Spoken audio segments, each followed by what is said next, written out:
एरंडोली जिल्हा परिषद गटातील लढतीचे चित्र आता स्पष्ट झाले असून माजी जिल्हा परिषद सदस्य जयश्रीताई तानाजीराव पाटील यांनी भारतीय जनता पार्टीकडून उमेदवारी अर्ज दाखल करत राजकीय मैदानात जोरदार धक्का दिला। सलगरेचे नेते व भाजप किसान मोर्चाचे जिल्हाध्यक्ष तानाजीराव पाटील यांच्या पत्नी असलेल्या जयश्रीताई पाटील यांनी अर्ज दाखल करताना केलेल्या भव्य आणि नियोजनबद्ध शक्ती प्रदर्शनामुळे संपूर्ण मिरज तालुक्यात राजकीय चर्चांना वेग आला आहे। उमेदवारी अर्ज दाखल करण्याच्या निमित्ताने काढण्यात आलेल्या भव्य मोटरसायकल रॅलीने परिसरात प्रचंड उत्साहाचे वातावरण निर्माण केले होते। यानंतर मिरज शहरात पारंपरिक शेतकरी वेशभूषेत बैलगाडीमधून जयश्रीताई पाटील आणि तानाजीराव पाटील यांनी अर्ज दाखल केला।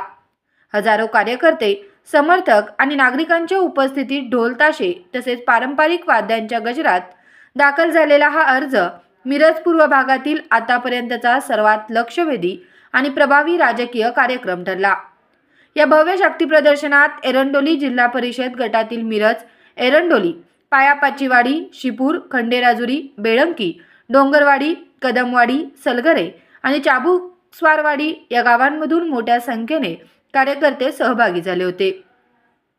विविध गावांतून निघालेल्या रॅलीअखेर मिरज येथे एकत्र येत संपूर्ण कार्यक्रमाला अभूतपूर्व स्वरूप प्राप्त झाले।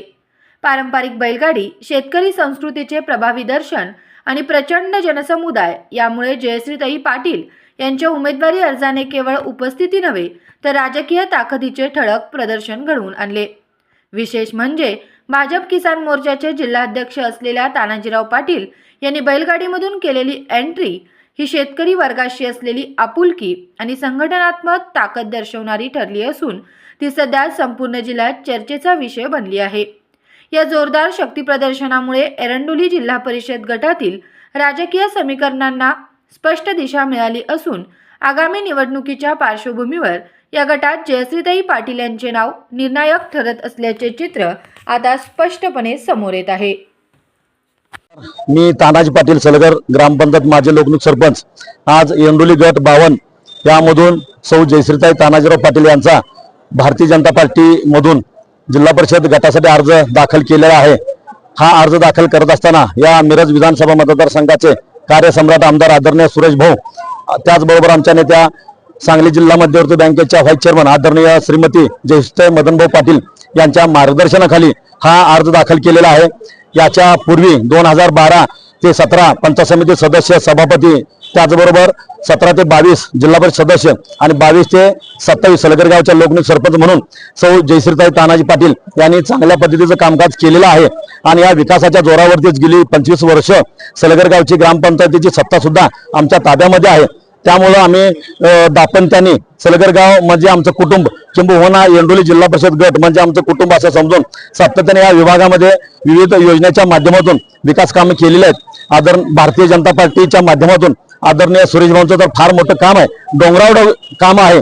त्यामुळे येणाऱ्या जिल्हा परिषदला या ठिकाणी सांगली जिल्हा परिषदेवरती भारतीय जनता पार्टीचा झेंडा फडकल्याशिवाय राहणार नाही। आज आपण नगरपंचायती, नगरपालिका, महापालिका जर बघितल्या तर आदरणीय या महाराष्ट्राचे मुख्यमंत्री आदरणीय देवाभाऊ यांच्या मार्गदर्शनाखाली या ठिकाणी सगळ्याच नगरपालिका, नगर परिषद, महापालिकेमध्ये भारतीय जनता पार्टीचा झेंडा फडकलेला आहे। त्याच पद्धतीने ह्या होऊ घातलेल्या महाराष्ट्रामधल्या सर्वच जिल्हा परिषदामध्ये आणि त्याच्यामध्ये सांगली जिल्हा परिषदेमध्ये बहुमतानं या ठिकाणी भारतीय जनता पार्टीची सत्ता आल्याशिवाय राहणार नाही। आणि या ठिकाणी आदरणीय सुरेश भाऊ आणि जयश्रीताई मदनभाऊ पाटील यांच्या मार्गदर्शनाखाली जो विकासाचा डोंगर आम्ही पूर्व भागात गावामध्ये केलेला आहे, तसाच विकासाचा डोंगर आम्ही पूर्व भागामध्ये करून दाखवून एक वेगळं मॉडेल या सांगली जिल्हा परिषदेमध्ये एरंडोली गट 52 हे एक वेगळं मॉडेल असेल एवढा मात्र विश्वास या अर्ज भरण्याच्या आणि निवडणुकीच्या निमित्तानं मी देतो। या ठिकाणी याच्या पूर्वी सुद्धा एरंडोली गटातून ग्रामस्थांनी संधी दिलेली आहे। भविष्य काळामध्ये सुद्धा या ठिकाणी आम्हाला चांगल्या मताधिक्यानं जनता संधी दिल्याशिवाय राहणार नाही।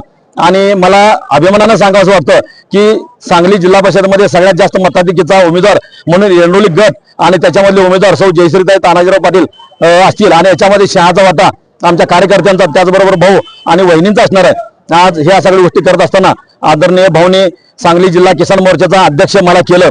सोलापूरला महापूर आला, त्या सोलापूरच्या महापुरामध्ये आम्ही स्वतःचा ऊस स्वतः तोडून या ठिकाणी सोलापूरला देण्याचं काम, त्याचबरोबर सांगली मध्ये सुद्धा ज्यावेळेस महापूर आला त्यावेळेस सुद्धा म्हणजे कोरोनाच्या कालावधीमध्ये सुद्धा कोरोना हॉस्पिटल स्वर्गीय मदनभाऊ पाटील कोविड हॉस्पिटल काढून एक आदर्श महाराष्ट्रामध्ये सलगर गावानं घालून दिलेला आहे. आणि त्या सलगर गावामध्ये आमचे दोघांची जी जोडी आहे, आम्ही जे दाम्पत्य आहोत, तो इतिहास ते काम या पूर्व भागामध्ये एंडोली गटामध्ये करून एंडोली गट हा सांगली जिल्हा परिषदेमध्ये एक अव्वल स्थानी नेण्याचं काम या ठिकाणी करण्याचं धोरण आम्ही ठरवलेलं आहे. ठिकाणी स्वर्गीय विठ्ठलदाजीने म्हैसळीला जन्म दिला, तदनंतर अजितराव घोरपडे असतील, स्वर्गीय शेंडगेबाबा असतील, सर्वांनीच या ठिकाणी या म्हैसळ योजनेसाठी काम केलं. पण अधिक काम उठावदार आणि चांगल्या पद्धतीचं कोणी केलं असेल ते आदरणीय कार्यसम्राट आमदार सुरेश भाऊनी केलेलं आहे. त्याचबरोबर या ठिकाणी भारतीय जनता पार्टीचा किसान मोर्चाचा जिल्हाध्यक्ष याची सुद्धा संधी मला भाऊनी दिलेली आहे, या पक्षाने दिलेली आहे. आणि म्हणून आपल्याला वाटलं की एकतर आमचा जन्म शेतकरी कुटुंबात झालेला आहे, किसान मोर्चाचा जिल्हाध्यक्ष आहे, त्याचबरोबर भाऊनी पूर्व भागाला पाण्याचं म्हैसळ योजनेची जी काय स्कीम आहे ती चांगल्या पद्धतीने ताकदीनं चालू ठेवलेली आहे. आणि रस्ते सुद्धा झालेले आहेत, दळणवळणाचे कामं सुद्धा झालेले आहेत. आणि वाटलं आपण शेतकरी कुटुंबातला व्यक्ती आहे, किसान मोर्चाचा जिल्हाध्यक्ष आहे, आणि आपण कार्यकर्त्यांनी सुद्धा ठरवलं की आपण बैलगाडीच्या मधून या ठिकाणी शेतकरी पारंपरिक वेशामध्ये अर्ज भरायचं असं एक जरा सर्वांनी ठरवलं, आम्हाला वाटलं, म्हणून आम्ही आज बैलगाडीमधून अर्ज भरायला आलेलो आहोत. मी जयश्री तानाजी पाटील, एरंडोली जिल्हा परिषद गट क्रमांक 52 मधून आज जिल्हा परिषद साठी मी अर्ज दाखल केलेला आहे.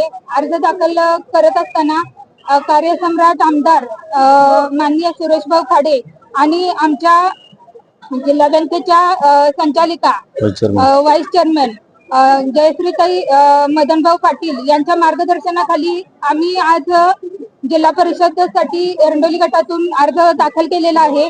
आणि यापूर्वी आम्हाला संधी मिळाली, आम्ही चांगली कामं केली, पण यावेळी संधी मिळाल्यानंतरही आपण याच्यापेक्षाही चांगल्या पद्धतीनं, चांगल्या जोमानं, चांगल्या पद्धतीचे कामं करून दाखवीन एवढा विश्वास आहे.